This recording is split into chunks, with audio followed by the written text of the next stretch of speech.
Dímelo, mi gente, aquí estamos en un día más, en otro episodio más. Mi gente, hoy les traigo un tema bien interesante que, sin importar el pasar del tiempo y el pasar de las generaciones, sigue fascinando a las personas.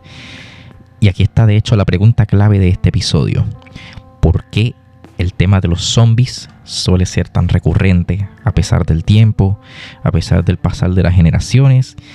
¿Y por qué esto es algo que se identifica tanto con todo lo que conforma al ser humano?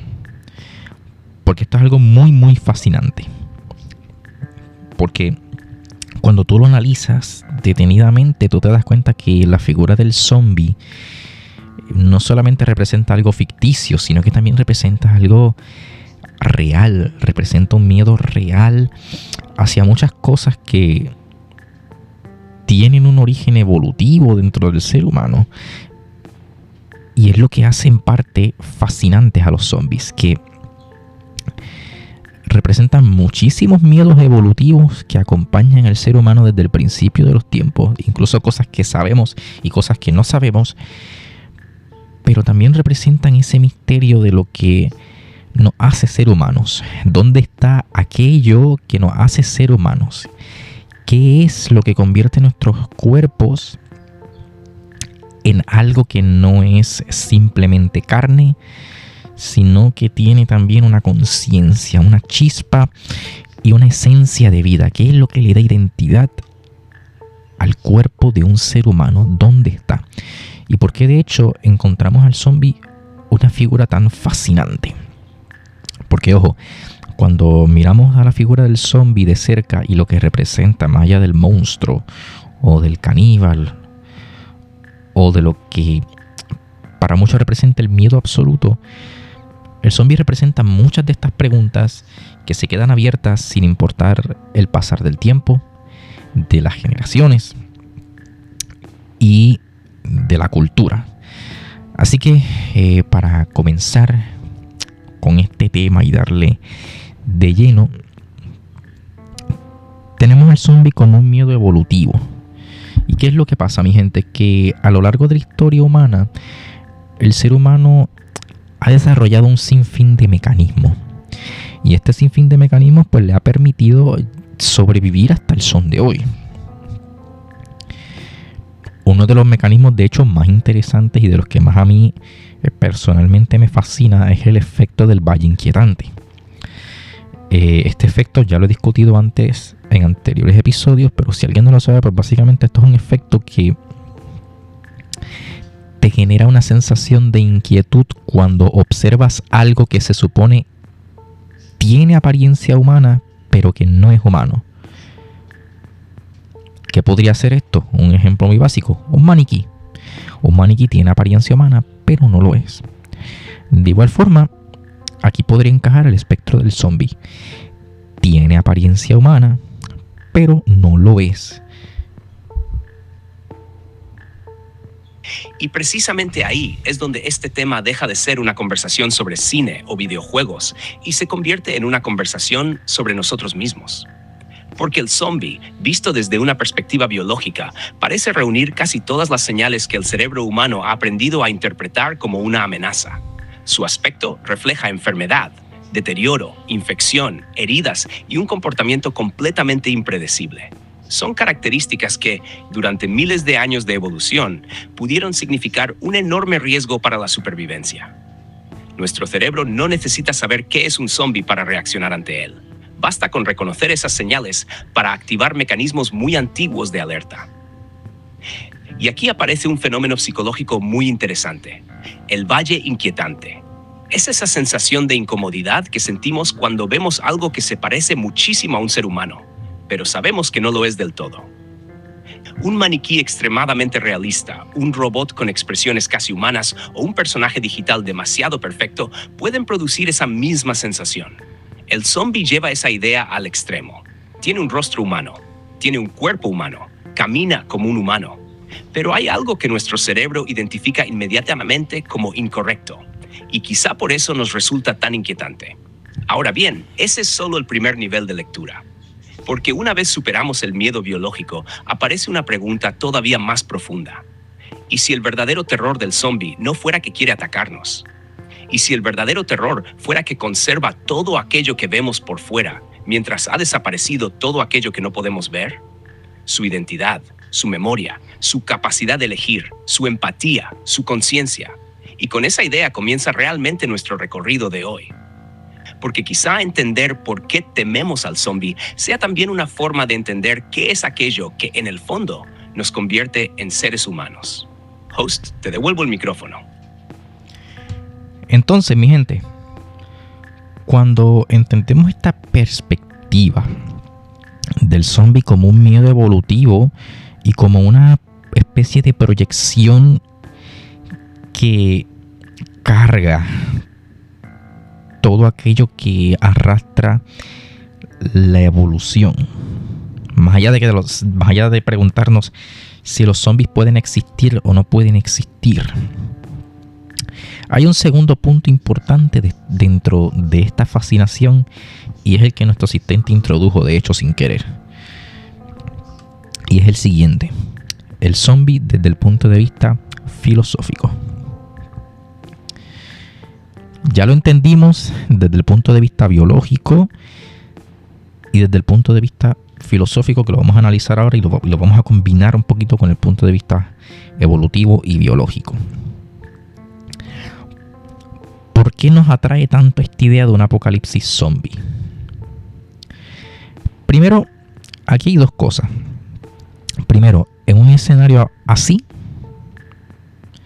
no hay normas, no hay leyes, no hay puestos de trabajo, no hay ningún rigor social que te diga cómo tienes que hacer las cosas y quién tienes que ser como persona para simplemente sentir que te ganaste el día o que mereces algo por haber superado ese día.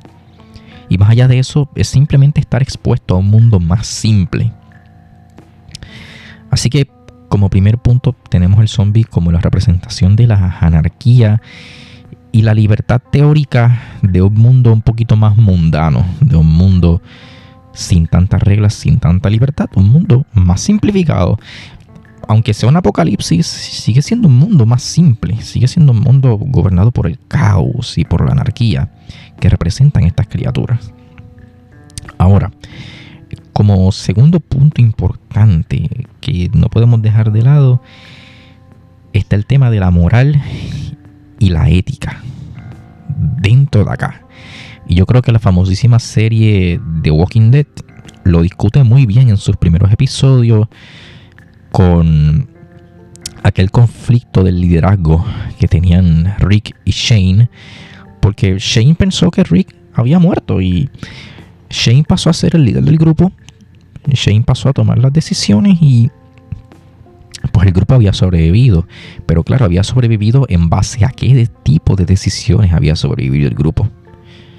En base a unas decisiones que quizá pues moral y éticamente hablando no eran tan correctas, pero no importa, porque como opinaba Shane, pues los ayudaba a sobrevivir.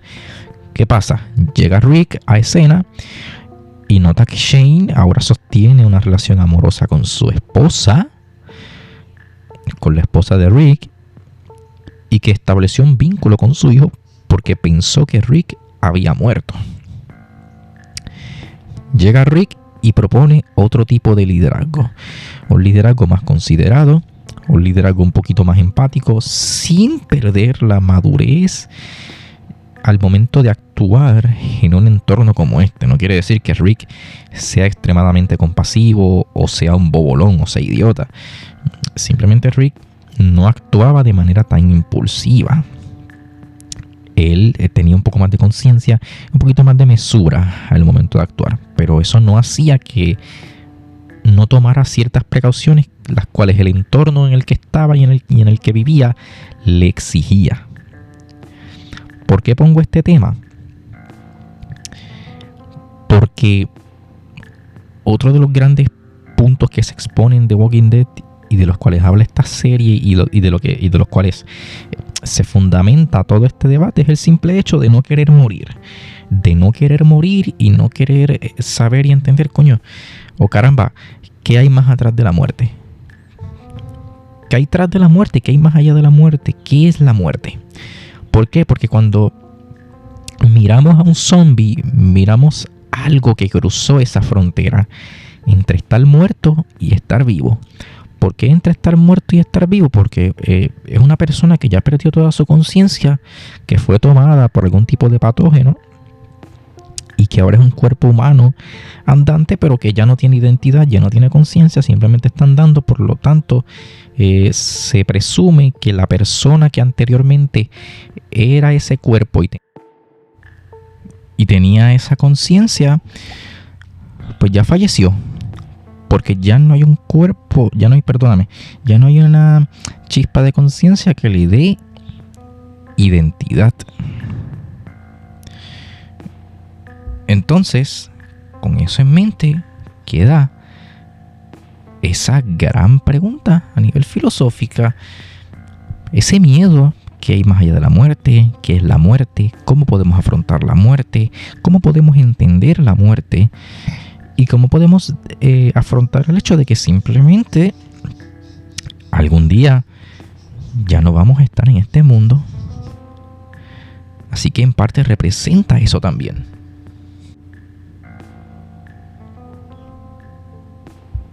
Y ahí es donde el zombie deja de ser una figura de terror para convertirse en una especie de espejo filosófico. Porque lo que realmente inquieta no es la violencia ni la infección en sí, sino esa idea de una frontera difusa entre lo que está vivo y lo que ya no lo está del todo. El zombie encarna precisamente esa ambigüedad. Un cuerpo que continúa, pero una identidad que ya no está presente.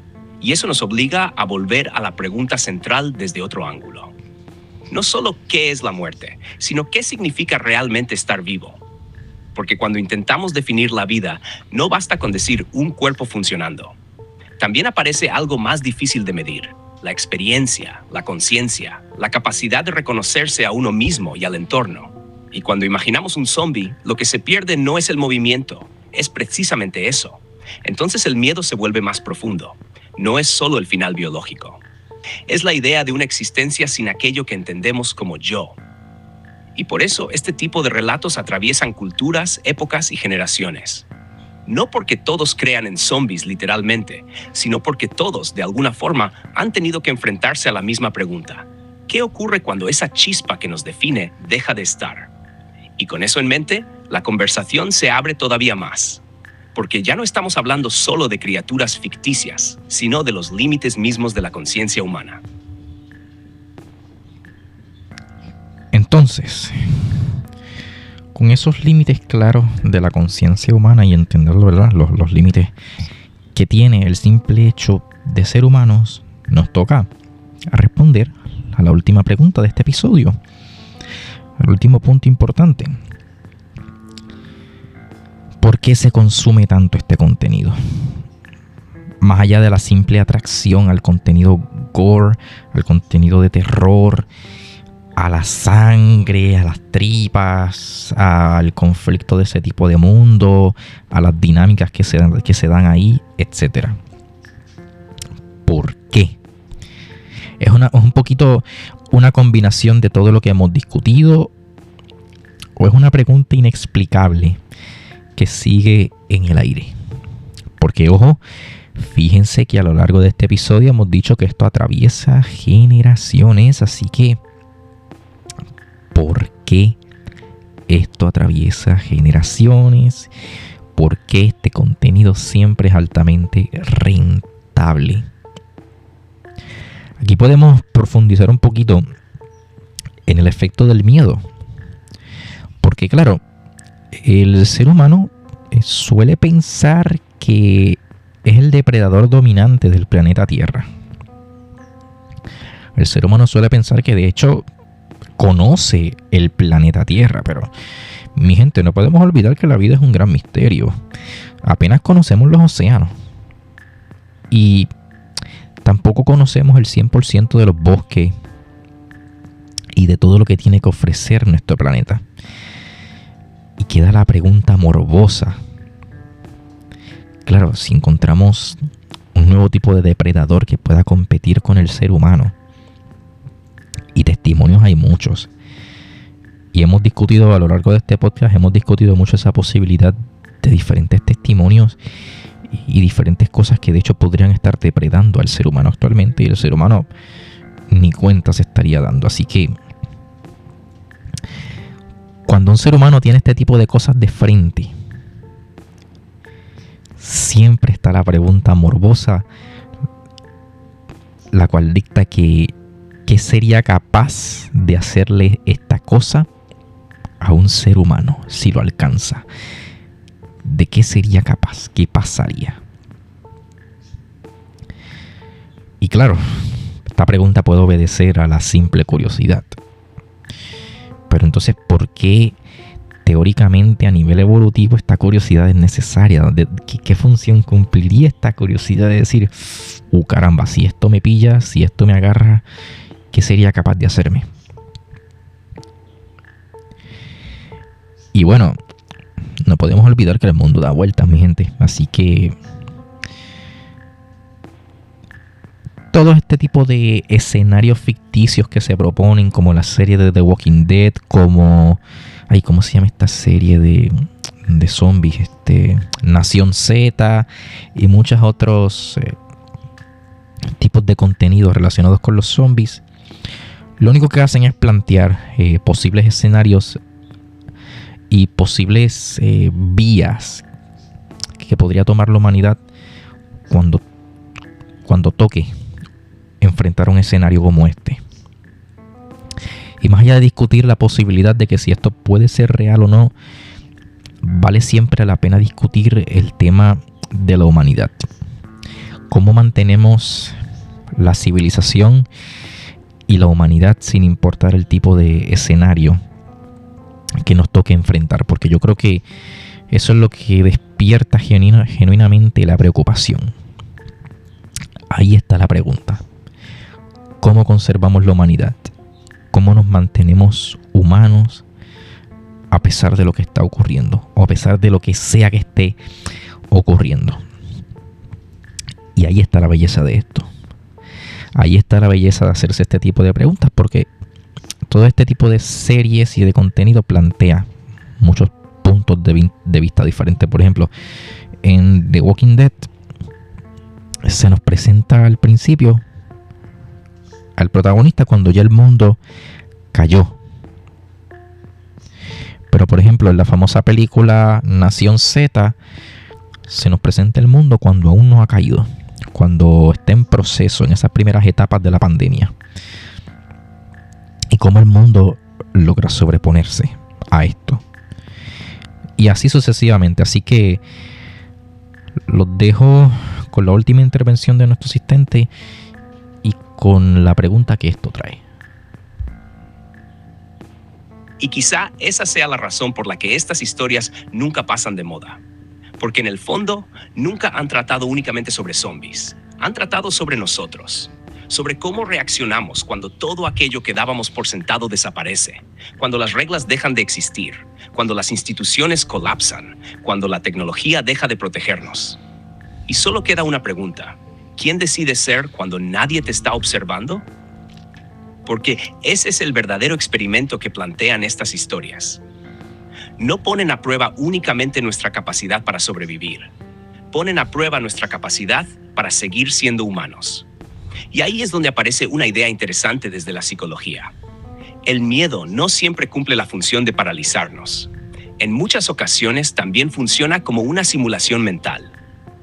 Cuando vemos una historia de terror, una película o una serie como The Walking Dead, nuestro cerebro puede ensayar escenarios extremos en un entorno seguro. Nos preguntamos qué haríamos, en quién confiaríamos o hasta dónde llegaríamos para proteger a quienes queremos. Es una forma de explorar posibilidades sin vivirlas realmente. Quizá por eso consumimos tanto este tipo de historias, no porque deseemos que ocurran, sino porque nos permiten explorar nuestros límites como individuos y como sociedad. Y al final, el zombie termina siendo casi una excusa narrativa. Lo verdaderamente importante nunca fue el monstruo, siempre fueron las personas, cómo cooperan, cómo se enfrentan, cómo aman, cómo traicionan, cómo conservan o pierden aquello que las hace humanas. Así que quiero dejarles una última pregunta. Si algún día el mundo cambiara por completo, ya fuera por una pandemia, una catástrofe natural, un conflicto o cualquier otro desafío que pusiera a prueba nuestra civilización, ¿qué sería lo último que estarías dispuesto a perder antes de dejar de reconocer quién eres? Porque quizá la verdadera supervivencia no consista únicamente en seguir con vida. Quizá consista en conservar aquello que nos hace humanos, incluso cuando todo lo demás parece haberse derrumbado. Muchas gracias por acompañarnos una vez más en See O'Neill. Nos escuchamos en el próximo episodio. Hasta la próxima. Bueno, mi gente, para mí ha sido un placer estar aquí con ustedes un episodio más, un día más. Espero que les haya gustado. Ya saben, si quieren realizar alguna crítica constructiva, alguna recomendación, en confianza la puedo leer. También si quieren recomendarme algún tema para algún futuro episodio, en confianza también lo pueden realizar y lo puedo leer y veo si toco ese tema o no. Veo cómo introducirlo. Así que nada, mi gente, como siempre, los dejo con la pregunta ahí en el aire y siempre ya saben que les agradezco por dedicarme un poco de su valioso tiempo. Que yo soy anfitrión, sin nada más que decir, espero que hayan disfrutado de este tema. Me despido. Adiós.